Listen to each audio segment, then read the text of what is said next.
Bonjour à tous, très heureux de vous retrouver pour votre super top 5 du jour, direction l'hippodrome de Toulouse pour la 13e et dernière étape du GNT avant la finale à Vincennes.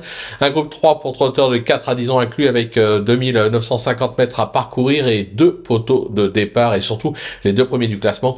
Y de Ceylan et Ibiki de Well qui jouent gros. Mais avant de vous délivrer mon pronostic, n'oubliez pas qu'à l'occasion de cette 13e étape du GNT, Génibet met en jeu 2000 € pour ce faire. Il vous suffit de remporter 3 trios sur la réunion toulousaine.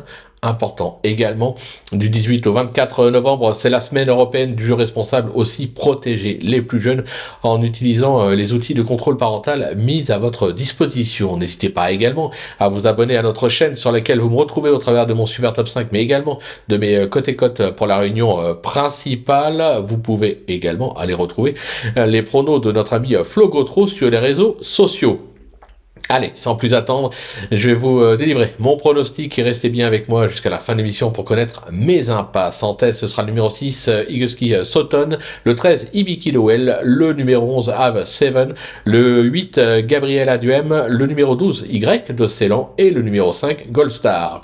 On passe sur l'analyse, c'est parti, ma petite pépite, le 6, Iguski Sutton, qui semble n'avoir jamais été aussi fort que cette année, se protéger de Mathieu Abrivard, il affiche 90% de réussite avec 5 succès et 4 accessibles pour 10 tentatives, il excelle à droite, idéalement engagé, il doit tout simplement jouer la gagne. Mon coup de cœur, le 13, Ibiki de Well, qui est l'actuel dauphin d'Y de Ceylan dans ce GNT, dans lequel il a remporté les étapes de Saint-Malo et du Croisé-la-Roche, et s'est placé dans celles de Laval et Cordemais. Cette fois, pieds nus avec Eric Raffin, il peut faire un numéro. Pour le bruit d'écurie, ce sera le numéro 11, Have 7. Alors, c'est loin d'être un modèle de régularité, c'est vrai, mais décidé, il est capable de belles choses. Il a notamment bien gagné à droite dans le Grand Prix de la ville de Cabourg à la mi-juillet. Il est idéalement engagé à la limite du recul. Un conseil, ne le négligez pas. Pour mon repéré, ce sera une repérée avec le numéro 8, Gabriela Duhem. C'est la régularité faite cheval. Cet élève de Jérôme Chavat affiche 100% de réussite cette année avec un succès sur le parcours et 4 accessible pour 5 tentatives. Elle évolue dans son jardin à Toulouse.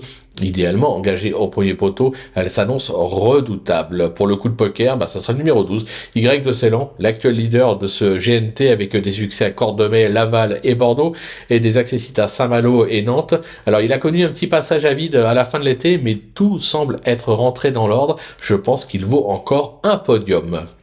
Pour ma trouvaille, le numéro 5, Goldstar, qui répète pratiquement toutes ses courses, il a fait ses preuves corde à droite. Alexandre Abrivard va le découvrir, mais c'est pas un trotteur compliqué. S'il peut vite se retrouver au premier rang, je pense qu'il est capable d'aller très très loin. Du côté de mes impasses, ce sera l'As, Jingo Tellois, qui semble actuellement loin de son meilleur niveau.